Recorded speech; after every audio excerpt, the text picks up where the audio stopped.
ஃப்ரீலான்ஸாக பண்ணுறவங்க நான் ஏன் டேக்ஸ் பண்ணக்கூடாதுன்னு நினைக்கிறதுக்கான காரணம். இதில் ஏடிசி, ஏடிடி உங்களுக்கு அந்த சாப்டர் 6 டிடக்ஷன்ஸ் இருக்குது. எனி மோட் ஆஃப் ஃபண்டு உங்கள் பேங்க்கில் வந்துச்சு அப்படின்னா நீங்கள் அதை இன்கம் டேக்ஸ் காட்டியே ஆகணும்.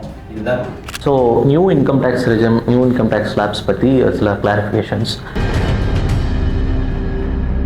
Hello, I'm Santhosh Kumar, health care நரிக் சேனல். ஒரு டாக்டர் வந்து ஒரு கிளினிக் ஸ்டார்ட் பண்ணுறாங்க. கிளினிக் ஸ்டார்ட் பண்ணி அந்த கிளினிக் வந்து சக்ஸஸ்ஃபுல்லாக ரன் பண்ணுறாங்க. இப்போ ஆப்வியஸாக நல்ல இன்கம் வருது. இந்த இன்கம்மை எப்படி வந்து கவர்மெண்ட் சட்டத்திட்டத்துக்கு ஃபாலோ பண்ணி ஒரு இன்கம் டேக்ஸ் ஃபைல் பண்ணணும், ஒரு ஜிஎஸ்டி ஃபைல் பண்ணணும்னு ஒரு ஸ்டார்ட் அப்பாக இருக்கக்கூடிய ஒரு டாக்டர்ஸ் தெரிஞ்சுக்கிறது ரொம்ப அவசியம். அப்போது அதை பற்றி கேள்விகள் நிறையா இருக்குது. அதை பற்றி நம்ம தெரிஞ்சுக்கணும். அப்போ அதுக்கு நம்ம ஒரு ப்ரொஃபஷன் வேணும். அண்ட் அதுக்காக இன்னைக்கு நம்ம யாரை மீட் பண்ண போகிறோம்னா மிஸ்டர் தினேஷ் ராஜா. வெல்கம் தினேஷ் ராஜா, அவர் ஆடிட்டர். ஸோ ஈவன் எங்கள் கம்பெனியோட ஆடிட்டிங் ஒர்க் அவர் பார்க்குறாரு. தினேஷ் ராஜா வந்து கோயம்புத்தூர்ல ஆடிட்டராக இருக்காரு. அவர் இது இல்லாமல் அவர் ஆஃபீஸஸ் வந்து சென்னை, பெங்களூரு, ஹைதராபாத், குருகிராம் இங்கெல்லாம் ஆஃபீஸ் இருக்கு. கடந்த 7 வருடங்களாக அவர் ஆடிட்டராக ப்ராக்டிஸ் பண்ணிட்டு வராரு. வாங்க அவர்கிட்ட நம்ம நிறைய கேள்விகள் இருக்கு, அவர்கிட்ட கேட்கலாம். தினேஷ் ராஜா எப்படி இருக்கீங்க? எக்ஸலண்ட், எப்படி இருக்கீங்க? நல்லா. Super, thanks for inviting.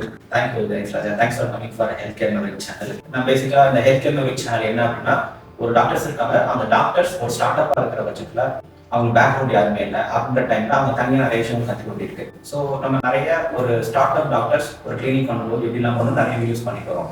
அதில் இது ஒரு முக்கியமான வீடியோவாக நான் பார்க்குறேன். ஒரு டாக்டர் இன்கம் டேக்ஸ் பிளானிங் பண்ணுறதும் ஜிஎஸ்டி பிளானிங் பண்ணுறது ரொம்ப அவசியமா இருக்கு. அதில் என்கிட்ட இருக்கக்கூடிய முதல் கேள்வி என்ன அப்படின்னா, ஒரு டாக்டர் வந்து ஒரு மாத வருமானம் 50,000 ரூபாய் இருக்கு. ஏன்னா ஒரு டாக்டர் ஒரு கார்ட் ஹாஸ்பிட்டலில் ஃபர்ஸ்ட் தான் ப்ராக்டிஸ் பண்ண ஆரம்பிப்பாங்க. அதுக்கப்புறம் லேட்டாக தான் அவங்க வந்து என்ன பண்ணுவாங்கன்னா ஒரு கிளினிக் வந்து ஸ்டார்ட் பண்ணுவாங்க. ஸோ இப்போ 50,000 சம்பளம் ஒரு டாக்டர் இன்கம் டேக்ஸ் பிளானிங் எப்படி இருக்கும்? Okay, excellent. ஸோ ஆக்சுவலி நீங்கள் சொன்னது வந்து சேலரிடான ஒரு டாக்டர் 50,000 per month வாங்குறாங்க அப்படின்னா அவங்களுக்கு ஆண்டு வருமானம் ஒரு 6 லட்ச ரூபாயாக இருக்கும். ஸோ இன்கம் டேக்ஸை பொறுத்த வரைக்கும் ஓல்ட் ரிஜிம், நோ ரிஜிம் ரெண்டு இருக்குது. ரெண்டுலேயுமே ஸ்டாண்டர்ட் டிடக்ஷன் அப்படின்னு சொல்லிட்டு சேலரிடு பீப்புளுக்கே 50,000 ரூபாய் தராங்க. ஸோ அந்த 6 லட்சத்தில் 50,000 கழிச்சிட்டோம்னா 5,50,000 ரூபாய். ஓல்ட் ரிஜிமில் பேசிக் டேக்ஸ் எக்ஸம்ஷன் லிமிட் வந்து 5 லட்ச ரூபாய். அதில் ஏடிசி, ஏடிடி உங்களுக்கு அந்த சாப்டர் 6 டிடக்ஷன்ஸ் இருக்குது. அதெல்லாம் கழிச்சோம்னா எப்படி இருந்தாலும் டேக்ஸ் வராது.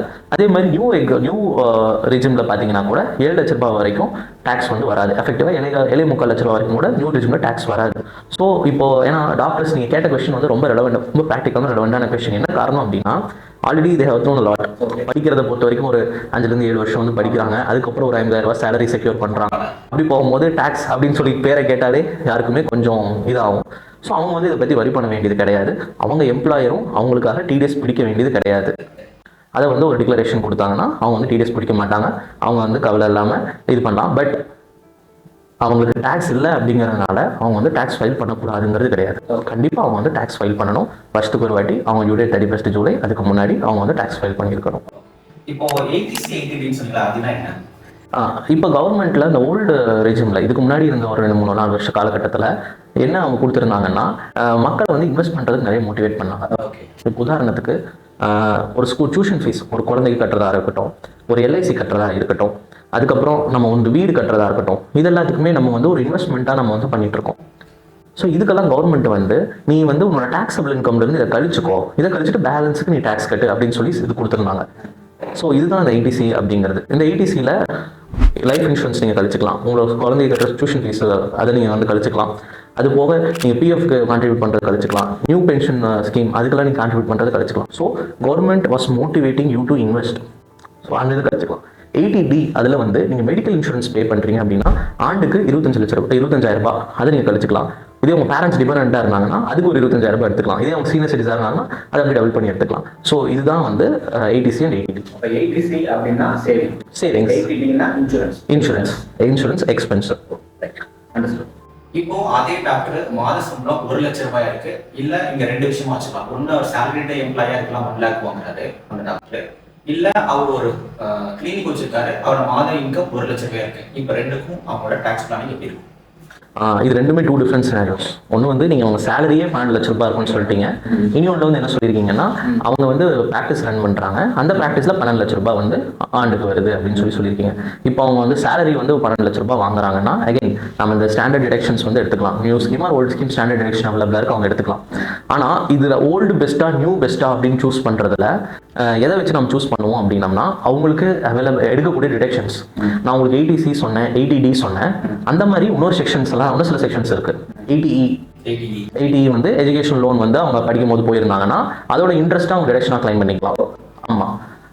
இதே வந்து அவங்க வந்து ஹவுஸ் ரெண்ட் எங்கேயாவது போய் தங்கி இருக்கிறாங்க அப்படின்னு சொன்னாங்கன்னா அவங்களோட சேலரியில் ஹவுஸ் ரெண்ட்டுன்னு சில அலவன்சஸ் வந்து கொடுப்பாங்க, part and parcel of CTC. அதை வந்து அவங்க ஓல்டு ஸ்கீமில் டிடக்ஷனாக கிளைம் பண்ணிக்கலாம். ஸோ இப்போ இந்த டிடக்ஷன்ஸ் எல்லாமே வந்து 1.5 லட்ச ரூபாய்க்கு கம்மியாக தான் இருக்குது. மொத்தமாக நான் சேமிச்சதும் என்னோட ஹவுஸ் ரெண்ட் அலவன்சஸ் எல்லாம் சேர்த்து 1.5 லட்ச ரூபாய்க்கு கம்மியாக தான் இருக்குது அப்படின்னா நியூ ஸ்கீம் தான் பெஸ்ட்டு.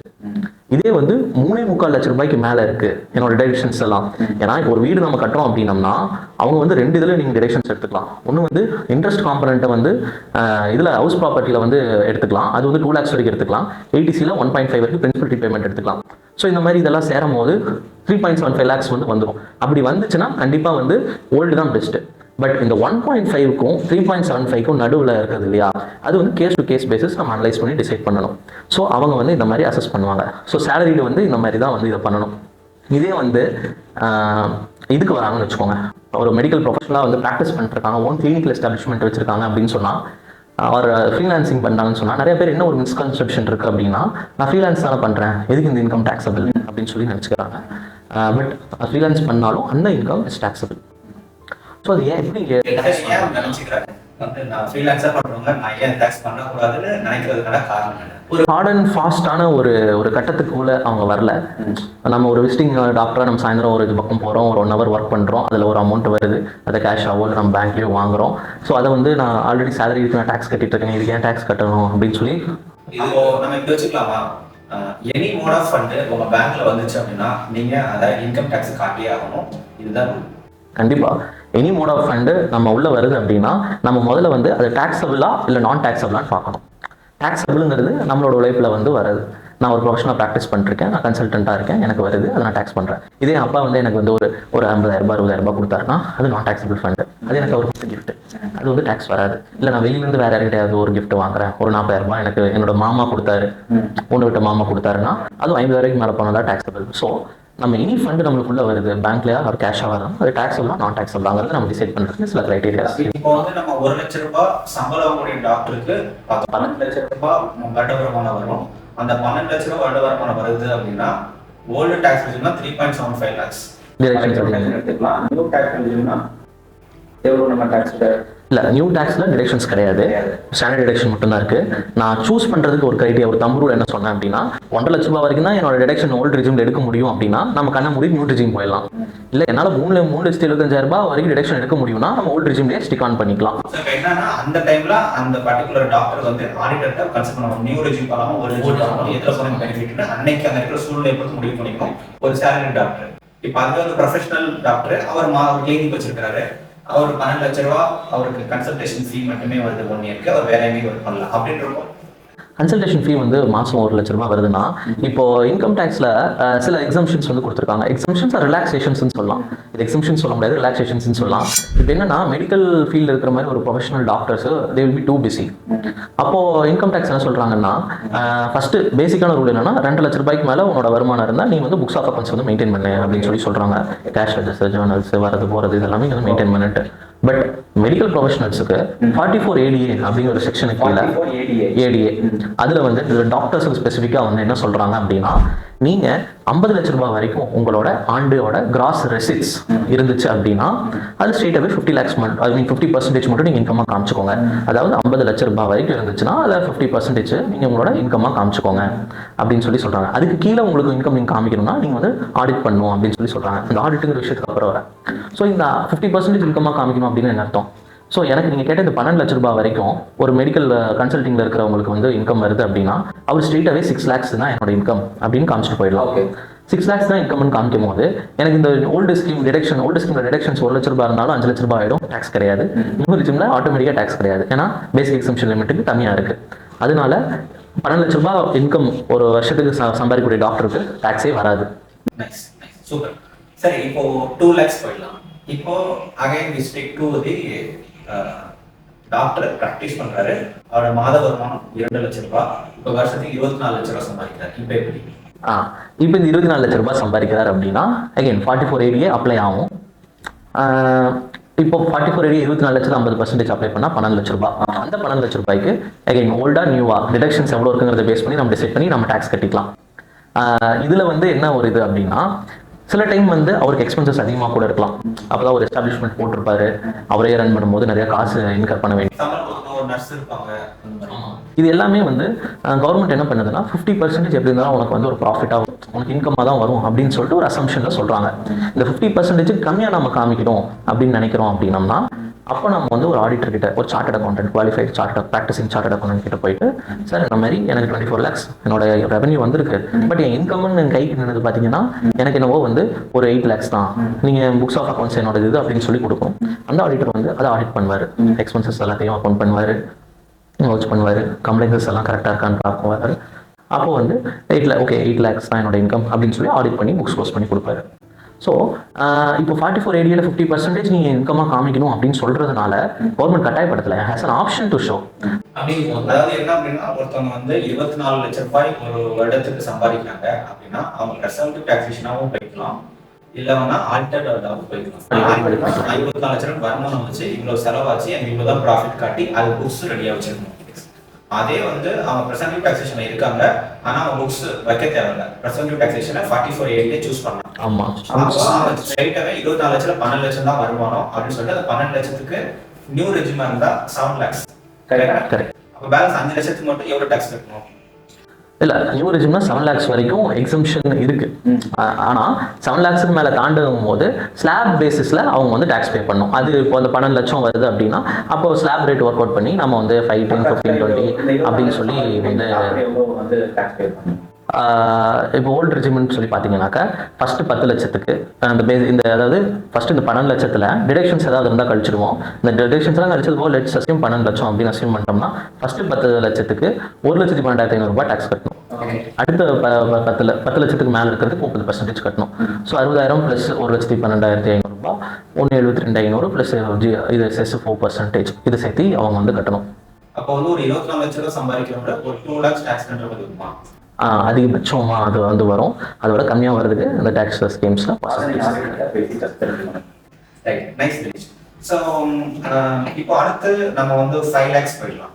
இப்போ ஒரு டாக்டரோட வருமானம் 5 lakhs இருக்கு, அவர் ஒரு இண்டிவிஜுவல் ப்ராக்டிஷனர், இப்போ வருஷத்துக்கு ஒரு 16 lakhs சம்பாதிக்கிறார். ஓகே, இப்போ இவரோட டேக்ஸ் பிளானிங் என்ன? ரைட். இவரோட டேக்ஸ் பிளானிங்கிறது எப்படி டேக்ஸ் அப்ளிகபிலிட்டி ஆகும் அப்படின்னு சொல்லி பார்க்கலாம். இந்த செக்ஷன் 44ADA இருக்காங்க, அந்த செக்ஷனில் அவன் சொல்கிறாங்க அப்படின்னா 50 lakhs வரைக்கும் இன்கம் இருந்துச்சுன்னா நீ பண்ணிக்கலாங்கிறாங்க. அதே வந்து பட்ஜெட் 2023 வந்து ஒரு இது கொடுக்குறாங்க, என்னன்னா 75 lakhs நீ அதை மாற்றிக்கோ, ப்ரொவைடட் 95% மேலே நீ பேங்க்ல வாங்கியிருக்கணும் அப்படின்னு சொல்லி சொல்கிறாங்க. ஸோ நீங்கள் 5 லட்ச ரூபா மாதம் சொல்கிற டாக்டர் அவர் வந்து அவரோட கிராஸ் ரெசிப்ட்ஸில் 95% மேலே பேங்க்ல தான் ரிசீவ் ஆகிருக்கு அப்படின்னு சொல்லி சொன்னால் அவருக்கு இது பெனிஃபிஷியல், அந்த ப்ரெசென்டிவ் டாக்ஸேஷன் பெனிஃபிஷியலாக இருக்குது அப்படின்னா அவரு 44ADA ஆஃப் பண்ணிக்கலாம். இல்லை அப்படின்னா அகைன் அவர் வந்து புக்ஸ் ஆஃப் அக்கௌண்ட்ஸ் வந்து ஆடிட் பண்ணி அவர் வந்து இன்கம் வந்து ஃபைல் பண்ணிக்கலாம். ஓகே, அப்போனா நீங்கள் என்ன சொல்றீங்கன்னா தினேஷ், 60 லட்ச ரூபாய் சம்பாதிக்கக்கூடிய ஒரு டாக்டர் அவர் வந்து ப்ரெசென்டிவ் டாக்ஸேஷன் சூஸ் பண்ணால் 50% எக்ஸ்பென்ஸாக எடுத்துக்கிட்டு 50% இன்கமாக கட்டிக்கலாம். அப்போ 30 லட்ச ரூபாய் அவருக்கு இன்கம். அந்த 30 லட்சத்துக்கு அவர் வந்து ஓல்டு ரெஜிமோ நியூ ரெஜிமோ அபவ் 10 lakhனா எவ்வளவு இன்கம் டேக்ஸ், 20 lakhs மேலே இன்கம் டேக்ஸ் எவ்வளவோ அதை கால்குலேட் பண்ணி டோட்டலாக கட்டணும். அப்படின்னா நியூ ரெஜிம்ல 7 lakhs போயிடுது, பாக்கி 30 லட்சத்துல 23 லட்ச ரூபாய் வந்து அவங்க இன்கமா வந்து 23 லட்சம் எவ்வளவு டேக்ஸ் கட்ட மாதிரி 6.9 lakhs வந்து பே பண்ற மாதிரி வரும். ஆனா இல்ல, அது அப்படி இல்லை. So new income tax regime, new income tax slabs பற்றி சில கிளாரிஃபிகேஷன்ஸ். நியூ இன்கம் டேக்ஸ் ஸ்லாப்ங்கிறது வந்து பார்த்தீங்கன்னா உங்களுக்கு 5, 10, 15, 20 அண்ட் மூவ் ஆன் அப்படின்னு சொல்லி கொடுத்துருக்காங்க. இப்போ அப்படியே ஒரு சினாரியோ எடுத்தோம், 12 லட்ச ரூபாய் இன்கம் வர ஒரு டாக்டர் வந்து 2 lakhs வரைக்கும் டேக்ஸ் பே பண்ணுமான்னு சொல்லிட்டு நீங்கள் கேட்டீங்க. அது ஆக்சுவலாக வந்து ஓல்டு ஸ்லாபில் பார்த்தோம்னா ஃபஸ்ட்டு 10 லட்ச ரூபாய்க்கு ஆஃப்டர் டிடக்ஷன்ஸ் 12 லட்ச ரூபா ஒருத்தருக்கு இன்கம் வருது அப்படின்னா ஃபஸ்ட்டு 10 லட்ச ரூபாய் வரைக்கும் ஒரு 1, 12 500 ப்ளஸ் அதுக்கு மேலே ஒரு 2 லட்ச ரூபாய் வருதுல 30% பே பண்ணி ஆகணும். அப்போ 60,000. ஸோ 1,72,500 ப்ளஸ் 4% செஸ் இந்த மாதிரி வந்து பே பண்ணணும். இது டைம்லி ஃபைல் பண்ணிட்டாங்கன்னா ப்ராப்ளம் கிடையாது. அப்படி இல்லாட்டி அந்த 2 லட்ச ரூபா வரைக்கும் வரக்கூட வாய்ப்பு இருக்குது. இதே வந்து நியூ இன்கம் டேக்ஸ் ரிஜிம் எடுத்துட்டிங்க அப்படின்னா பேசிக் எக்ஸம்ஷன் லிமிட் 7 lakhs நம்ம வந்து இந்த ரிபேட் இதெல்லாம் நம்ம கால்குலேட் பண்ணி சொல்கிறோம். பட் ஒன்ஸ் 7 lakhs வந்து நம்ம வந்து தாண்டி போகும்போது நம்மளுக்கு வந்து சில ஸ்லாப்ஸ் வந்து அப்ளை ஆகும். ஃபஸ்ட்டு 3 lakhs வரைக்கும் எக்ஸம்ஷனு, 3 to 7 lakhs இருக்குது அப்படின்னு சொல்லி அதில் வந்து நம்ம வந்து 5% இன்கம் காமிக்கணும். ஸோ அப்போது இப்போது 7 லட்ச ரூபா வரைக்கும் எனக்கு டேக்ஸ் கிடையாது. 7,01,000 நம்ம வந்து மாறும்போது நம்ம வந்து 5% வந்து அந்த ஃபர்ஸ்ட் 4 லட்சத்துக்கு பண்ணுவோம். அப்போது 20,000 ரூபாய் டேக்ஸ் வரும். அப்போது இது 12 லட்ச ரூபாய் சம்பாதிக்கிறவங்களுக்கு இன்கமாக காமிக்கிறவங்களுக்கு எவ்வளோ வரும் அப்படின்னா ஃபஸ்ட்டு 3 to 7ங்கிறவங்க அந்த ஸ்லாபில் ஒரு 5%, 7 to 10ங்கிற ஸ்லாபில் ஒரு 10%, 10 to 12ங்கிற ஸ்லாபில் ஒரு 15%, அப்படி வந்து நம்ம காமிக்கணும். அப்போ ஒரு 80,000 ரூபாய் வரைக்கும் அவங்க வந்து டேக்ஸ் பே பண்ண வேண்டியது வரும். ப்ளஸ் 4%. ஸோ 12 லட்ச ரூபாய் வரவங்களுக்கு இது. இப்போ நம்ம பார்த்துட்டு இருந்த சினாரியோ வந்து ஒரு 60 லட்ச ரூபாய் இருக்கிறவங்க மந்த்லி பண்ணுறவங்க எப்படி பண்ணுறாங்க அப்படின்ட்டு நம்ம 50% நம்ம இன்கமாக காமிக்கிறோம்னா 30 lakhs. அந்த 30 lakhsக்கு நியூ இன்கம் டேக்ஸ் ஸ்கீமில் நம்ம பண்ணுறோம் அப்படின்னு சொன்னோம்னாக்கா அந்த டேக்ஸ் ஸ்லாப்ஸ்லாம் நம்ம கால்குலேட் பண்ணிட்டு வரலாம். ஸோ 12 லட்ச ரூபாய்க்கு 80,000 ரூபாய் ஆச்சு. அப்புறம் 12 to 15 பார்த்தீங்கன்னாக்கா அதுக்கு வந்து உங்களுக்கு டேக்ஸ் ஸ்லாப் வந்து 20 இருக்குது. ஸோ அதுவும் வந்து 60,000 எடுத்துக்கலாம். 140. இந்த 15க்கு மேலே போகிறாங்க இல்லையா, அவங்க வந்து 30% பண்ணணும். ஸோ இந்த 15 to 30 அப்படிங்கிற இதுக்கு 30% 4.5 லட்ச ரூபாய். ஸோ 4.5 லட்ச ரூபாய் முதல்ல நம்ம வந்து பே பண்ண வேண்டியது சேர்த்து நம்ம வந்து டோட்டலாக 140, 80 + 60, 140 + ஒரு 450, 6,90,000 நம்ம டோட்டலாக பே பண்ண வேண்டியது வரும். ஆமாம், ப்ளஸ் 4% செஸ். ஸோ இப்போ இந்த இடத்துல நியூ ரெஜிம் ஓல்டு ரெஜிம் நீங்கள் அடிக்கடி சொல்கிறீங்க. இப்போ வந்து நியூ ரெஜிம் பண்ணால் ஒரு சில இடங்களில் நமக்கு டேக்ஸ் சேவ் ஆகும், ஓல்டு ரெஜிம்னா ஒரு சில இடங்களில் நமக்கு டேக்ஸ் வந்து சேவ் ஆக வாய்ப்பு இல்லை. அது பேஸ்ட் ஆன் ஆர்ட். ஏன் கவர்மெண்ட் வந்து நியூ ரெஜிம் ஓல்டு ரெஜிம் வச்சிருக்கு? ப்ரீவியஸாக வந்து நான் சொன்னேன், அப்போ வந்து கவர்மெண்ட் வந்து it wants people to save money, it wants people to secure their future அப்படிங்கிற இருந்த ஒரு காரணத்தினால more incentives on tax savings schemes வந்து கொடுத்துட்டு இருந்தாங்க. Now government is wants the economic to flow. So அதனால் புஷ் பண்ணுறாங்க ஸ்பெண்ட் பண்ணுறதுக்கு. இன்டெரக்ட் புஷிங் இது, டேரெக்டாக நீ ஸ்பெண்ட் பண்ண சொல்லலை. பட் அதே சமயம் it is not limiting us to நீ எல்ஐசி தான் போடணும், நீ மியூச்சுவல் ஃபண்ட்ஸ் தான் போடணும், நீ வந்து டியூஷன் ஃபீஸ் மட்டும்தான் கட்டி இது பண்ணணும் சொல்லிட்டு. ஏன்னா இப்போ டியூஷன் ஃபீஸ்ன்னு சொல்லும் போது 1 லட்ச ரூபாய் கட்டுற இடத்துல 20,000 ரூபாய் தான் டியூஷன் ஃபீஸ்ன்னு சொல்லி எந்த ஸ்கூலுமே தராங்க. மிச்சம் 80 எக்ஸ்ட்ரா அமினிட்டிஸ் தான் போகுது.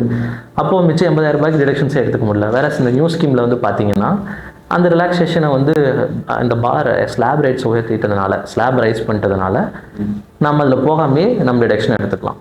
ஸோ as far as இந்த டாக்டர்ஸ் ஆர் கன்சர்ன்ட், இந்த நியூவா ஓல்டா அப்படிங்கிறத வந்து நீங்கள் 2 ஏரியாஸ் வந்து ஃபஸ்ட்டு ஃபோக்கஸ் பண்ணணும். ஒன்று, whether you have to do whether you have to audit your books, yes or no, அங்கே வந்து ஃபோக்கஸ் பண்ணணும். ரெண்டாவது, நியூவாக ஓல்டாங்க வந்து ஃபோக்கஸ் பண்ணணும். ஸோ புக்ஸ் ஆடிட் பண்ணணுமா வேணாமான்னு முடிவு பண்ணுறது உங்களோட ப்ரெசென்டிவ் டாக்ஸேஷன். நீங்கள் 50% இன்கம் காமிக்க விருப்பப்பட்டீங்கன்னா ஆடிட் பண்ண வேண்டியதில்லை. இல்லை 50% கம்மியாக காமிக்கணும்னா நீங்கள் அதை ஆடிட் பண்ணுங்கள். ஒன்று. ரெண்டாவது, நியூவாக ஓல்டா எது உங்களுக்கு பெஸ்ட்டுன்னா கண்ணை மூடி நீங்கள் வந்து எப்படி பண்ணலான்னா தம் ரூல் 1.5 lakhsக்கு மேலே கீழே என் டிடக்ஷன்ஸ் இருக்குன்னா நியூ இஸ் த பெஸ்ட்டு. இதே 3.75 lakhsக்கு மேலே என் டிடக்ஷன்ஸ் இருக்குன்னா ஓல்டு இஸ் த பெஸ்ட்டு. அவ்வளோதான். ஸோ இது இவ்வளோ சிம்பிளாக நம்ம வந்து வச்சுக்கிட்டா போதும். இப்போ 10 லட்ச ரூபா சம்பாதிக்கக்கூடிய டாக்டர், ஆமாம், அவர் வந்து 10 லட்ச ரூபா சம்பாதிக்கக்கூடிய டாக்டர், அவர் வந்து செல்ஃப் எம்ப்ளாய்டு ப்ராக்டிஷனராக இருக்கிறாரு. அப்படின்றப்போ இவரோட டிடக்ஷன்ஸ், இவரோட டேக்ஸ் எப்படி இருக்கும்? இப்போ 10 லட்ச ரூபாய் சம்பாதிக்கிற டாக்டருக்கு இப்போ நான் அந்த 60 lakhsக்கு கூட அந்த 95% மேலே அக்கௌண்ட்டில் வந்துச்சுன்னா நம்ம இதுலேயே போய்க்கலாம், நியூ ஸ்கீமில் ப்ரெசென்டிவ் டாக்ஸேஷனில் போய்க்கலாங்கிற ஒரு இது சொன்னோம். இந்த 10 லட்ச ரூபா மாதம் சம்பாதிக்கிற டாக்டருக்கு ஆப்ஷனே கிடையாது. அவர் வந்து புக்ஸ் வந்து ஆடிட் பண்ணியே ஆகணும், புக்ஸ் ரெகுலராக மெயின்டைன் பண்ணியே ஆகணும். கேஷ் லெட்ஜரு, அக்கௌண்ட்ஸு, ரிசீவபிள்ஸு, பேயபிள்ஸு, என்ன வேறு என்ன இது அவர் ப்ரொஃபஷனலாக என்ன மெயின்டைன் பண்ணணுமோ இந்த லெட்டர்ஸ் எல்லாமே அவர் வந்து கண்டிப்பாக மெயின்டைன் பண்ணி ஆகணும். அவர் கண்டிப்பாக டேக்ஸ் ஆடிட் தான் போகணும். கண்டிப்பாக டேக்ஸ் ஆடிட் தான் போகணும். ப்ரெசென்டிவ் போக முடியாது. ப்ரெசென்டிவ் வந்து 75 lakhsோட முடிஞ்சு லிமிட். ப்ரெசென்டிவ் டாக்ஸேஷன் 75 lakhs ப்ரொஃபஷனலுக்கு முடிஞ்சு. அவர் 1 crore 20 lakhs ஆகிட்டதுனால அவர் வந்து புக்ஸ் ஆஃப் அக்கௌண்ட்ஸ் ஆடிட் பண்ணி தான் ஆகணும்.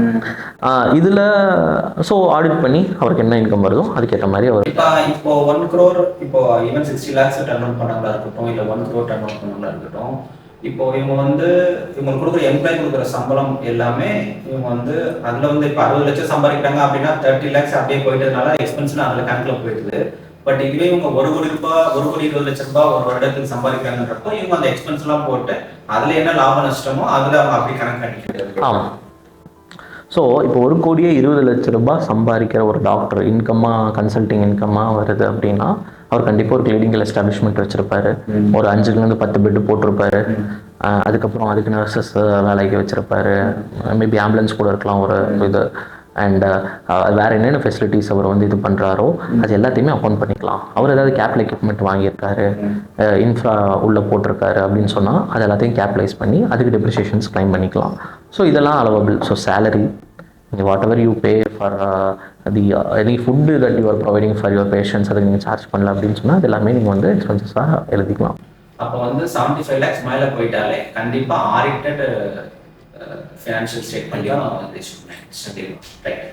ஸோ இப்போ ஜிஎஸ்டிக்கும் டாக்டருக்கும் உள்ள தொடர்பு என்ன? அந்த ஜிஎஸ்டி ஒரு டாக்டர்ஸ் எப்படி பண்ணணும், ஒரு செல்ஃப் எம்ப்ளாய்டு இருக்கக்கூடிய டாக்டர்ஸ்?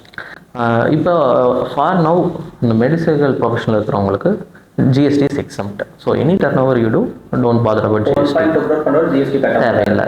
1.2 crores தேவையில்லை. ஏன்னா ஹெல்த் கேர் சர்வீசஸில் இருக்காரு. Government has exempted such services from GST. So அவர் வந்து ஜிஎஸ்டி பற்றி வரி பண்ணிக்க வேண்டியதில்லை. வேறஸ் அவர் வந்து ஒரு ஃபார்மசி வச்சுருக்காரு. அந்த ஃபார்மசியில் ஒரு 40 lakhsக்கு மேலே டர்ன் ஓவர் நடக்குது அப்படின்னு சொன்னால் அதுக்கு வந்து ஜிஎஸ்டி எடுக்கணும். அதில் any applicable rates separate entity அது இருந்தால் தான் அவருக்கு பெட்டராக இருக்கும். ஆமாம், அது செப்பரேட் என்டிட்டியாக pharmacy separate entity it is easy to manage. அது வந்து தனியாக அவர் வந்து மேனேஜ் பண்ணி ஜிஎஸ்டி பண்ணிக்கலாம். இப்போ நீங்கள் ஜிஎஸ்டி செப்பரேட் என்டிட்டியாக இருக்கணுமா, இல்லை லேப் ஃபார்மசி ஒரே என்டிட்டியாக இருக்கலாம், இல்லை செப்பரேட் என்டிட்டியாக இருக்கலாம். லேப் டயக்னாஸ்டிக் சென்டர்ஸ்க்கு இட்ஸ் எக்ஸம்ப்ட் அகெயின் ஃப்ரம் ஜிஎஸ்டிங்கிறதுனால அதை நம்ம விட்டுக்கலாம். இப்போ நாம் இதில் ஃபோக்கஸ் பண்ண வேண்டியது என்னென்ன அப்படின்னா ரெஜிஸ்ட்ரேஷன்ஸ் அப்படின்னு சொல்லி சொன்னதுனால, ஜிஎஸ்டி ரெஜிஸ்ட்ரேஷன் சொன்னதுனால ஜிஎஸ்டியும் தாண்டி சில ரெஜிஸ்ட்ரேஷன்ஸ் மேண்டட்டரியாக நம்ம வந்து ஃபாலோ பண்ணணும். ஒன்று வந்து ப்ரொஃபஷனல் டேக்ஸ். அது நம்ம வந்து டாக்டர் வந்து அவருக்கும் கட்டணும், அவருக்கு கீழே வேலை செய்கிறவங்களுக்கும் நம்ம எடுத்துருக்கணும். லோக்கலாக நம்ம வந்து அதை கட்டணும். அண்ட் எம்எஸ்எம்இல வந்து அவர் வந்து ரெஜிஸ்டர் பண்ணியிருக்கணும். ஓகே.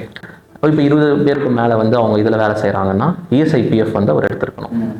அண்ட் ஒரு ஆடிட் வருது, டேக்ஸ் ஆடிட் வருது அப்படின்னு சொல்லி சொன்னால் அவர் வேறு ஏதாவது கண்டிப்பாக விசிட்டிங் டாக்டருக்கெல்லாம் வந்து பே பண்ணுவார். அப்படி சேலரிட் இல்லாமல் விசிட்டிங் டாக்டருக்கு பே பண்ணால் அவருக்கு டிடிஎஸ் வந்து பிடிக்கணும். இந்த டிடிஎஸ்ங்கிறது இப்போ நான் புதுசாக சொல்கிற ஒரு வேர்டு. டிடிஎஸ்ங்கிறது tax deducted at source.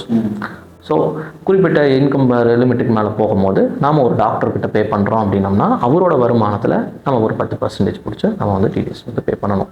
So இப்போ இந்த ஒரு பாயிண்ட்ல இப்போ வந்து வச்சுக்கோமே டாக்டர் சந்தோஷ் அப்படின்னு வச்சுக்கோமே, இந்த டாக்டர் சந்தோஷோட நேம்ல தான் எல்லாமே நடக்கும். அவரோட பேங்க் அக்கௌண்ட்ல தான் பணம் வந்துட்டு போகும், அவர் பேங்க் அக்கௌண்ட்லேருந்து தான் சேலரி போகும், அவர் பேங்க் அக்கௌண்ட்லேருந்து தான் இந்த இன்னொரு டாக்டருக்குமே சம்பந்தமாக போகும். அப்போ அவர் பேர்ல தான் எல்லாமே டிடிஎஸ் பிடிக்கணும், அவர் பேர்ல தான் இஎஸ்ஐபிஎஃப் இருக்குமா? ஜிஎஸ்டி தான் இது இல்லைன்னு நம்ம சொல்லிட்டோம். டிடிஎஸ்ல இது எப்படி இருக்கும்? அவர் பேன் கார்ட்லேருந்து பண்ணுவாங்களா, இது எப்படி பண்ணுவாங்க?